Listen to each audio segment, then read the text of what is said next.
Inkino kimwe mu bitsimbataza amahoro n'umutekano kuri wa 2025 mu Kakaro mu mwaka wa 2021 niho haba urukino rwa nyuma rw'umupira w'amaguru hagati y'imigwi ibiri iserukira ubucimbiri Gihora na Cibitoke bwo ku mutumba na zone Rubirizi komine Mutimbuzi mu ntara ya Bujumbura. Mu ijambo ryiwe umukuru w'umutumba wa Rubirizi Japhet Shimirimana yabwiye isamirizi n'imbonesha kure Burundi bwiza ko iryo higanwa ryari ryatanguye kuwa kabiri Rusama uyu mwaka, aho ryahuje imigwi iserukira ubucimbiri butandatu bugize uwo mutumba arongoye, iyo nayo ikaba yarakuranyemwo hagasigara imigwi ibiri.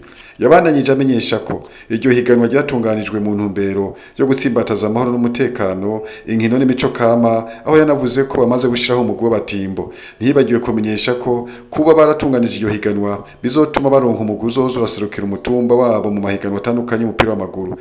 Umwanya wateganijwe n'amategeko y'urukino weze iyo migwi yose inganya igitsindo kimwe ku kindi, baciye bikora ku mipira gutera ku metero 11 imwe bita penalty, aho umugwi wa Cibitoke winjije imipira 4 mu gihe umugwi wa Gihora winjije imipira 2 gusa. Gutyo bakaba baciye bawuronsa igikombe no guha ubushimwe imigwi yose yari muri iryo higanwa, eka batibagiwe n'abaterereye kugira iryo higanwa rishoboke. Mwomenya ko urwo rukino rwari rwatewe iteka n'umushinga amateka Sauda Mboneko asanzwe avuka kuri uwo mutumba, umukuru n'amamazo jambo ya komine Mutimbuzi n'izindi ndongozi zitandukanye n'imvukira zo kuri uwo mutumba wa Rubirizi.